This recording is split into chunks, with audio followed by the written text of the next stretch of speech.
नमस्कार मित्रों, heart attack India में आपका बहुत बहुत स्वागत है। मैं हूं दिवाकर विक्रम सिंह।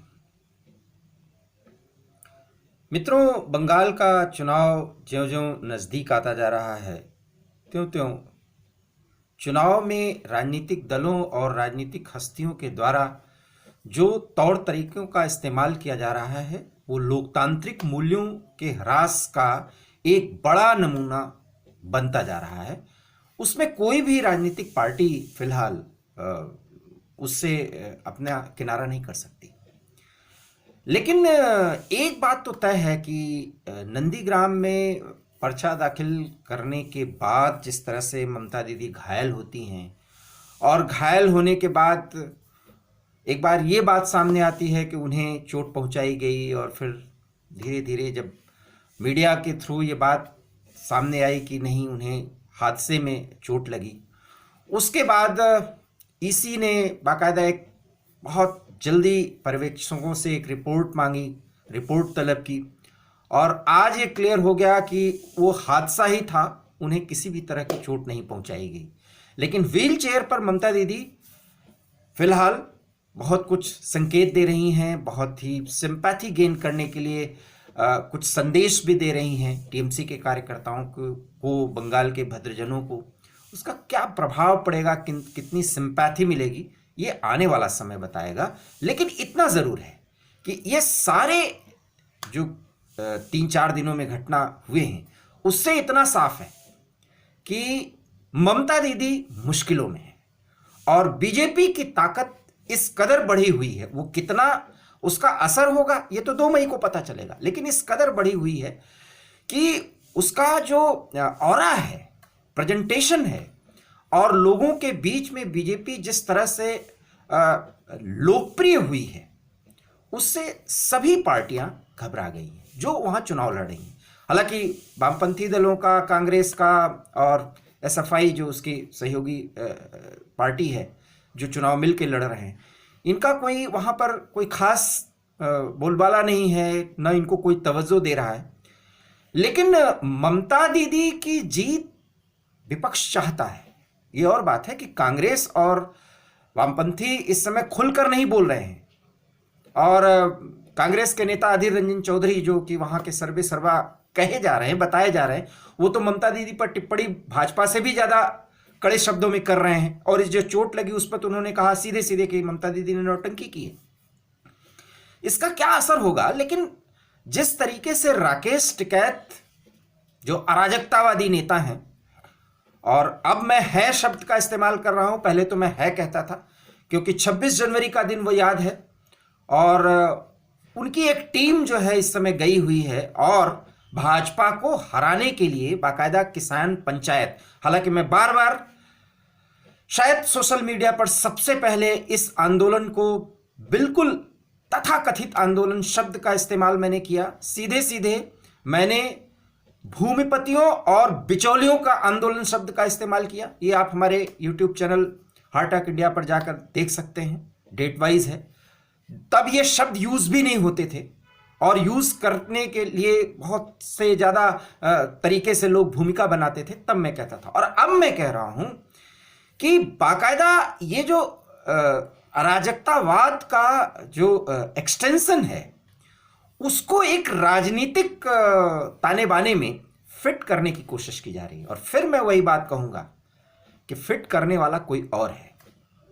आप सीधे नहीं कह सकते कि किसान पंचायत करने के लिए टिकैत एंड कंपनी की इतनी लोकप्रियता, कम से कम ममता दीदी के बारे में कह सकता हूं कि उन्होंने भांप लिया होगा, और वो अपने जीत को सुनिश्चित करने के लिए राकेश टिकैत जैसे नेताओं को वहां नहीं बुलाएंगी। इनको नेता भी कहते हुए मुझे थोड़ी हिचक होती है, लेकिन कहना पड़ रहा है क्योंकि प्रवाह में बोलना पड़ता है। ये अराजकतावादी लोग हैं और सीधे सीधे पेड़ हैं, और इनको जो 8 महीने तक ये आंदोलन को चलाने की बात बंगाल में भी दोहरा रहे हैं, उसके पीछे है कि उतना पूरा पेमेंट हुआ है, इसलिए जो इनके पीछे का मास्टरमाइंड है वो कराएगा। और मास्टरमाइंड पार्टी कौन है वो भी अब पता चल रहा है, बार बार नाम लेने की जरूरत नहीं है। हालांकि पर्दे के पीछे का सच ये है कि वो पार्टी बंगाल में लड़ तो रही है कम्युनिस्टों के साथ मिल करके, लेकिन उसका कोई वजूद नहीं है।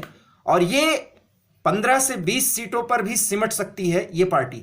लेकिन चूंकि केंद्र स्तर पर जब भी राष्ट्रीय स्तर पर मोदी को ट्रेस करने की जरूरत होती है, ट्रैक करने की जरूरत होती है, चेक एंड बैलेंस बनाने की कोशिश होती है सत्ता और विपक्ष में, तो एक जो सिंबॉलिकली एक नेता का नाम आता है वो राहुल गांधी का आता है।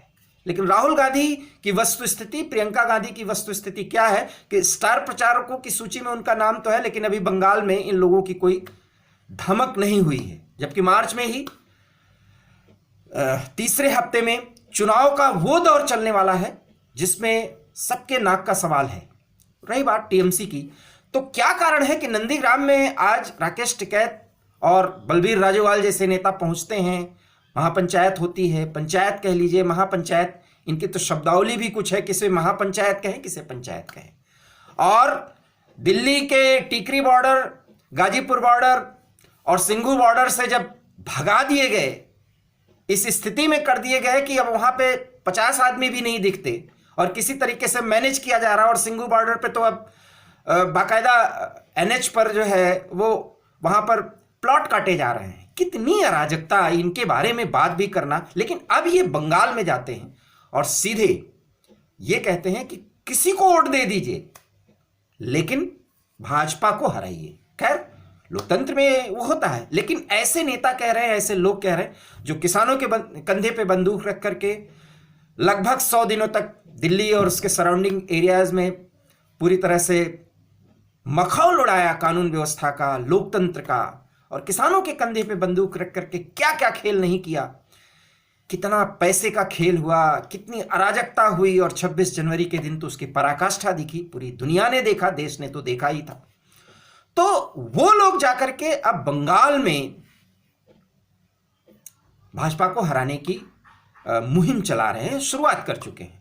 उसका क्या असर होगा ये तो 2 मई को पता चलेगा। असर होना चाहिए या नहीं ये भी बंगाल के लोग तय करेंगे। लेकिन एक देश के नागरिक होने के नाते कम से कम राकेश टिकैत और राजोवाल या इस तरह के जितने भी नेता हैं, चढ़ूनी, दर्शन पाल, इनसे एक जरूर सवाल पूछा जाना चाहिए कि 26 जनवरी के दिन जिस तरह से तिरंगे का अपमान किया गया और उसकी आड़ लेकर के जिस तरह से उनको प्रोटेक्ट करने की कोशिश की गई, और ये बक्कल उतारने वाला नेता आज इतना बड़ा राजनीतिक मूवमेंट को आगे बढ़ाने वाला व्यक्ति या शख्स बन गया जो कानून व्यवस्था की धज्जियां महीनों से उड़ा रहा है। लेकिन आज वही व्यक्ति प्रकारांतर से ममता दीदी के लिए प्रचार कर रहा है कि कांग्रेस के लिए प्रचार कर रहा है। देखिए, यह भी बात बहुत क्लियर नहीं है, प्रचार करवा कौन रहा है ये भी आप देखिए। आप ये नहीं कह सकते कि प्रशांत किशोर की कोई रणनीति है और ममता दीदी की मूक सहमति है इसलिए नंदीग्राम में ये गए हैं और इसके बाद आसनसोल और तमाम वहां जाएंगे उन विधानसभा क्षेत्रों पर या उन लोकसभा क्षेत्रों में बंगाल के जहां पर तृणमूल की स्थिति अच्छी है और उसके माध्यम से एक वेव जो है वो उत्पन्न कर सकते हैं। ये खास करके किसान आंदोलन को लेकर के इनके मन में जो एक गलतफहमी है, उस आंदोलन का क्या स्वरूप था इसको भी बंगाल की जनता समझती है। और बंगाल में तो बाकायदा मुख्यमंत्री ने इस तीनों कानूनों के खिलाफ एक बिल भी वहां पर ला चुकी हैं, इसको नकारती हैं। तो राकेश टिकैत एंड कंपनी का, अराजकतावादियों का भी कितना जोर चलेगा, जो टीएमसी के कार्यकर्ता प्रकारांतर से करने की कोशिश करते रहे। अब यह देखना होगा कि इनका जोर कितना वहां पर चलता है। लेकिन एक बात है कि अब इन अराजकतावादियों को मलाल नहीं होना चाहिए अगर 2 मई का रिजल्ट इनके हिसाब से ना आए, और वो नहीं आने वाला, ये क्लियर जान लीजिए। ये जनमन की आवाज, क्योंकि जनमन के हम पार्ट हैं, हमें पता चलता है, हमें वो फीडबैक्स मिलते हैं और हम भी समझते हैं, हम कनेक्ट होते हैं, क्योंकि पॉजिटिविटी में जन की आवाज को हम समझते हैं। एक आवाज को परसेप्शन बना करके जो आवाज को क्रिएट करने और स्थापित करने की कोशिश की जा रही, वो तो ये अराजकतावादी कर रहे हैं और इनको बैकअप देने वाले वो तथाकथित विचारक और पत्रकार कर रहे हैं। कुछ आप कह सकते हैं कि कुछ ऐसे कार्यकर्ता हैं जो बड़े बड़े उनके नेता हैं जो पैसे के दम पर इस तरह के आंदोलन चलाते हैं और तमाम उन एनजीओज को मैनेज करते हैं और वहाँ पर बाकायदा भाजपा विरोधी मुहिम की शुरुआत जो बंगाल से हुई है, जो शिफ्ट हुआ है दिल्ली से बंगाल की तरफ, वहां पर योगेंद्र यादव पहुंच चुके हैं। लेकिन यकीन मानिए बंटाधार करने वाले हैं। बंगाल की स्थिति में शायद ममता दीदी अभी समझ नहीं पा रही हैं, हो सकता है वो समझ ली हूं, इसलिए बहुत ज्यादा कोई भाव नहीं दिया जा रहा है खुले तौर पर। अंदर खाने क्या है ये तो आप समझ सकते हैं। लेकिन योगेंद्र यादव अगर जुट गए हैं और प्रशांत किशोर की उसमें थोड़ा सा तड़का लग गया है, उनके हाव भाव के, उनके विचारों का या उनकी रणनीति का, तो यकीन मानिए टीएमसी की नैया अब डूबने वाली है। लेकिन बड़ा सवाल है कि टीएमसी ने इस पूरे शिफ्टिंग जो तथाकथित किसान आंदोलन का जो शिफ्टिंग मोड है दिल्ली से कोलकाता, इसको पूरे तरह से योगेंद्र यादव एंड कंपनी और इस पूरे तथाकथित किसान नेताओं को मैनेज कौन कर रहा है? जिस आंदोलन को पिछले 3-4 महीनों से मैनेज किया गया और इसमें विदेशी शक्तियां थी, आज भी मैं वो बात कह रहा हूं कि फ्रॉम चाइना टू पाकिस्तान, उसके बाद कौन किस पार्टी का हाथ है वो अब सब क्लियर हो रहा है। क्योंकि राजस्थान और पंजाब में तो बाकायदा अब कांग्रेस के बैनर के तले इस तरह की बातें की जा रही हैं। और आज तो बलवीर राजोवाल ने कह दिया कि पाकिस्तान से ज्यादा खतरनाक मोदी हैं। तो ये सब लोकतंत्र में चलता है, क्योंकि ये तो लोकतंत्र की नींव जो है मजबूत इसीलिए होती है कि आप जितना कुछ भी उल्टा सीधा अनाप शनाप जो कुछ भी बोल सकें सब लोकतंत्र में जायज है। और तब अगर कोई व्यक्ति, खास करके कांग्रेस के पूर्व अध्यक्ष राहुल गांधी, अगर ये कहते हैं कि इस देश में लोकतंत्र खत्म हो चुका है, तो शर्म आती है। और खैर राहुल गांधी कुछ भी कह सकते हैं, उनकी बात को ज्यादा तवज्जो अभी देने की जरूरत नहीं है। तो बड़ा सवाल यह है कि इसको राहुल गांधी मैनेज कर रहे हैं या ममता दीदी। लेकिन इतना मैं जरूर कह सकता हूं कि कम से कम टिकैत एंड कंपनी को ममता दीदी बेलगाम होकर के अपना आंदोलन वहां पर चलाने देने के लिए इस कदर महापंचायत करने की इजाजत नहीं दे सकती जिससे उनका बड़ा नुकसान हो जाए, मुझे ऐसा लगता है। क्योंकि ममता दीदी एक जन नेता तो हैं, वो कहां गलत हैं और किस स्तर तक गलत होते हुए कहां पहुंच गई हैं, आज उनकी सारी बातें नौटंकी लग रही हैं। ये परसेप्शन क्यों बन गया? क्योंकि उन्होंने जनता के सामने अपने आप को भाजपा को हराने के लिए जिस स्तर पर वो उतर आई, अब उनकी बातें नौटंकी लग रही हैं। लेकिन कम से कम जितने विपक्ष की पार्टियां हैं उनमें ममता दीदी को जन नेता तो कहा ही जा सकता है, क्योंकि 34 साल के उस वामपंथी शासन का अंत उन्होंने किया था, जिसका कहा जा सकता है कि वो कभी वो उसका सूरज कभी नहीं डूब सकता था, उस शासन का। लेकिन स्थितियां परिस्थितियां बदलती हैं राजनीति में, और राजनीतिक व्यक्ति का भी इस तरह से रूपांतरण होता है। ममता दीदी को आज इस तरह की नौटंकी करनी पड़ी, और अब तो ये शब्द यूज करना पड़ेगा। जब बाकायदा ईसी को रिपोर्ट आ चुकी है, कोई हादसा हुआ था, उनको चोट नहीं पहुंचाई गई थी। तो किसान आंदोलन, मुझे ऐसा लगता है कि एक स्तर तक ही वहां पर महापंचायत करने और बोलने की हिदायत होगी। ये आप देखिएगा, जिस बात को अभी कोई नहीं कह रहा, मैं कह रहा हूं कि बंगाल में टिकैत एंड कंपनी अनाप शनाप बोल नहीं सकती। अब इनको किस तरह से गाइड किया जाएगा, कितना नियंत्रित किया जाएगा, ये समय बताएगा, और तब क्लियर हो जाएगा कि किसके द्वारा ये मैनेज किए जा रहे हैं। कम से कम बंगाल चुनाव में ये एक परसेप्शन या एक जो कंसेप्ट मेरे दिमाग में बैठ रहा है वो ये है कि किसान आंदोलन को किस स्तर पर पेश करना है। अगर ये टीएमसी के द्वारा प्रायोजित है तो फिर टीएमसी का निर्देशन होगा उसमें, और नहीं तो फिर माना जाएगा कि इन के इन प्रकार, जैसे दिल्ली में भाजपा को हराने के लिए अंतिम समय में, अंतिम 2 दिनों में कांग्रेस, और खास करके वोटिंग के दिन दोपहर के बाद कांग्रेस ने पूरी तरह से जिताने के लिए आपको लोगों से मांग की, बाकायदा अनुरोध किया। कुछ ऐसी स्थिति वहां भी बन सकती है, ये भी एक परसेप्शन है, ये बन सकता है, क्योंकि भाजपा की ताकत जिस हिसाब से बढ़ रही है उसको अब नजरअंदाज नहीं किया जा सकता।